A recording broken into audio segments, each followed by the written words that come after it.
The 50,000 gallons that revealed Germany's doom, December 17th, 1944, dawn in Belgium. The Tiger tank's engine coughed, sputtered, then died.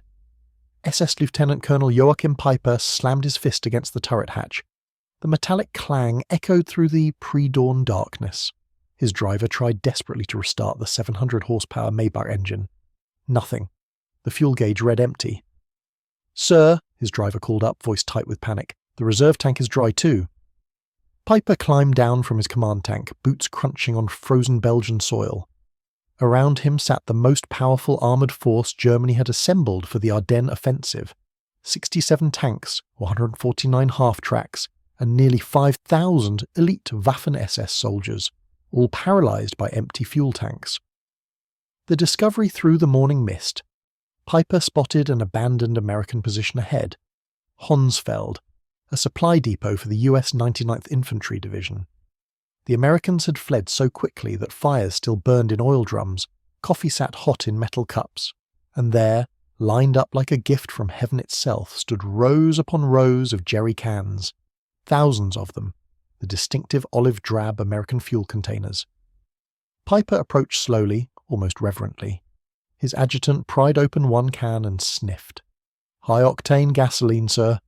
As his men frantically refueled their vehicles, Peiper walked among the stockpile, counting.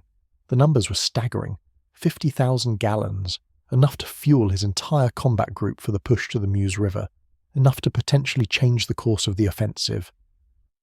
The Americans had abandoned more fuel in this single depot than most German divisions received in 6 months. But as Peiper stood among this treasure, watching his men pour American fuel into German tanks, a crushing realization settled over him. If the Americans could afford to abandon such quantities, if they could leave behind what Germany would guard with entire divisions, then this war was already over. Germany's fuel crisis. 6 months before Peiper's discovery, Albert Speer, Hitler's Minister of Armaments, had presented a report that should have ended all German offensive operations immediately. Allied bombing had systematically destroyed Germany's synthetic fuel production. The Luna works produced 175,000 tons in April, but only 5,000 tons by September. Major hydrogenation plants operated at less than 10% capacity. In 1944, the United States produced 1.8 billion barrels of crude oil. Germany managed only 33 million barrels, less than 2% of American production. The Third Reich was attempting to wage mechanized warfare with horse-drawn logistics while America drowned its armies in petroleum. A plan built on desperation. The Ardennes offensive required 4.5 million gallons to reach Antwerp. Hitler allocated 5 million gallons, but only half was actually delivered. The German High Command was betting everything on capturing enemy supplies, a strategy revealing terminal weakness, not strength. Meanwhile, the Americans had constructed massive supply systems. Pluto, pipeline under the ocean, across the English Channel, the Red Ball, Express, a truck convoy delivering 2,500 tons of supplies daily. By December 1944, American forces consumed 1.2 million gallons per day and received 1.4 million gallons. They were building reserves while fighting, the mathematics of failure. Joachim Peiper was no fool. At 29, he was one of the youngest regimental commanders in the Waffen-SS, holder of the Knight's Cross, veteran of the Eastern Front. He understood that in modern warfare, fuel was more precious than ammunition. At the final briefing on December 14th, General Sepp Dietrich was blunt. "You will have enough fuel to reach the Meuse if you capture American supplies." Peiper's fuel allocation, 31,000 gallons, enough for 50 miles of combat operations. The distance to the Meuse, 65 miles. The mathematics of failure were built into the plan from the start. That same morning, an American tank battalion just 20 miles away recorded in their diary, "Received fuel resupply, 8,000 gallons. Third delivery this week. Storage tanks already at capacity." The advance and the shock. When the offensive began on December 16th, Peiper's column quickly ran into problems. Roads marked as highways on German maps were narrow country lanes. Traffic jams developed immediately. At Lanzerath, 18 American soldiers held up the entire German column for nearly 10 hours. During the delay, Peiper's vehicles sat idling, burning precious fuel. When they finally reached Honsfeld at dawn, they'd covered 20 miles and consumed 40% of their fuel. The American depot at Honsfeld wasn't even a primary facility, just a temporary fuel station for one division. Yet what Peiper found exceeded the monthly allocation for an entire German panzer division. One of Peiper's officers later testified, "We found pyramids of jerry cans stacked 3 meters high, extending for perhaps 200 meters. The Americans hadn't even attempted to destroy them." The truth in the papers, Sergeant Wilhelm Hoffmann found shipping manifests in the depot office. The papers revealed something shocking. This fuel had travelled from Texas to New York, across the Atlantic to Liverpool, across the Channel to Normandy, and been trucked 400 miles to Honsfeld. Over 6,000 miles in less than 6 weeks. "I showed the papers to Colonel Peiper," Hoffmann recalled in 1976. "He read them twice, then crumpled them up. He said nothing, but his face went pale. We both understood what this meant."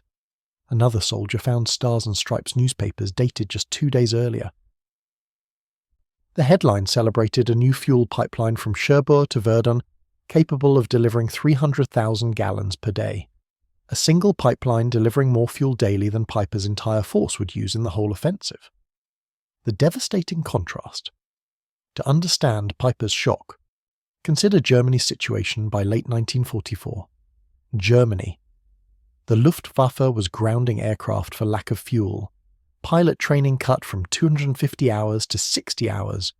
The Navy's surface fleet had ceased operations. German civilians hadn't seen private automobiles since 1942. Farmers were returning to horse-drawn ploughs. The Gestapo investigated theft of individual litres. America, producing 67% of the world's oil. The East Texas oil field alone outproduced all of German-occupied Europe. Refineries had so much excess crude they were experimenting with new petroleum byproducts. The fire at Stavelot.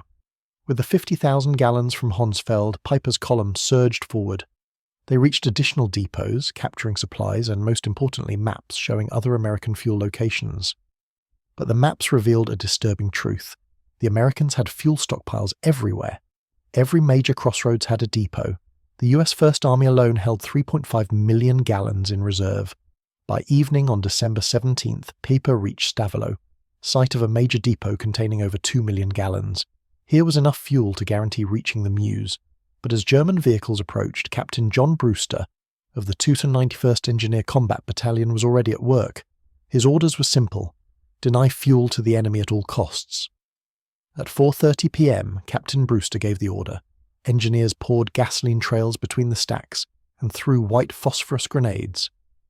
"The explosion was tremendous," recalled one sergeant. "A wall of fire shot up maybe 100 feet. Peiper's lead tanks arrived to find a pillar of black smoke rising 1,000 feet into the sky. The fire would burn for 3 days, consuming enough fuel to have powered Peiper's entire division to Antwerp and back." One of his officers described Peiper's reaction. "He stood on his tank turret watching the flames. He said nothing for perhaps 5 minutes. Then he climbed down and told me, 'They can afford to burn 2 million gallons to deny them to us. What are we doing here?' Burning oceans. Across the Ardennes, American engineers destroyed depot after depot rather than risk capture. Trois Ponts, 1.1 million gallons burned. Spa, 2.5 million gallons destroyed total in the first week. Over 8 million gallons deliberately destroyed. That was more than Germany had allocated for the entire operation. The ability to casually destroy millions of gallons was rooted in a supply system beyond German comprehension. The Red Bull Express alone used 6,000 trucks operating round the clock, each consuming 40 gallons daily. The trucking operation itself burned more fuel than German Army Group B received monthly. The realization spreads. As Peiper pushed deeper into Belgium on December 18th, the impossibility became crystal clear. Tiger tanks consumed 2.5 gallons per mile in battle. Panthers burned 1.5 gallons per mile. In the difficult Ardennes terrain, consumption increased by 40%. The maintenance officer for the 1st SS Panzer Regiment recorded, "By noon on December 18th, we'd consumed 67,000 gallons since the offensive began. We'd captured perhaps 55,000 gallons. We were operating at deficit." Meanwhile, American C-47s flew 316 sorties, delivering supplies to surrounded Bastogne, including 160,000 gallons of fuel. The Americans were flying more fuel to one surrounded garrison than Peiper's entire force possessed. The end, by December 19th, Peiper's fuel crisis had become terminal. Tanks were being abandoned with empty fuel tanks, not from battle damage. He consolidated his remaining fuel, perhaps 8,000 gallons, enough for one engagement or retreat, but not both. On December 20th, he received a radio message. Fuel convoy destroyed by Allied aircraft. No resupply possible. Continue with available resources. Peiper called his commanders together. According to testimony, he said, "Gentlemen, we have discovered we're fighting an enemy who burns more fuel to deny it to us than we receive for this entire operation. What we captured at Honsfeld, which seemed miraculous, was nothing to them. We cannot win." On the night of December 23rd to 24th, Peiper abandoned his vehicles and escaped on foot. Of 119 tanks and assault guns that began the offensive, 39 remained operational but immobilized. All were destroyed. Of 5,000 men who began with Peiper's group, approximately 770 returned. The verdict of history. When Field Marshal Walter Model received reports on December 26th about captured American supplies, his chief of staff recorded his reaction.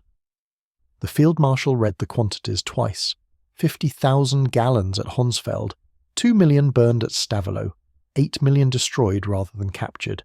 He said, "We are not fighting the same war." Hitler refused to accept reality, insisting the numbers were propaganda. But lower ranks understood. One soldier wrote his wife, "Americans destroy more fuel daily than we receive monthly. They drive tanks like we march." This war is lost. The numbers don't lie. German Ardennes offensive allocation: 5 million gallons. Fuel destroyed by Americans: 8 million gallons. Daily American consumption: 7.5 million gallons. Peiper's capture at Honsfeld: 50,000 gallons. Percentage of American daily supply: 0.6%. The 50,000 gallons was less than a single American armored division consumed in 2 days. Less than the Red Ball Express burned in 3 hours. A rounding error in Allied daily consumption. What it meant. German prisoners from the Ardennes were more shocked by American waste than firepower. Seeing GIs discard half-eaten rations or use gasoline for heating shattered morale more than artillery. One captured officer told interrogators, "We knew your production numbers abstractly, but seeing soldiers waste more than we possessed made them real. Every German who saw your casual abundance knew the war was hopeless." Another wrote, "Americans wash clothes in gasoline. They feed chocolate to dogs. They fire artillery for Christmas. We cannot fight infinity."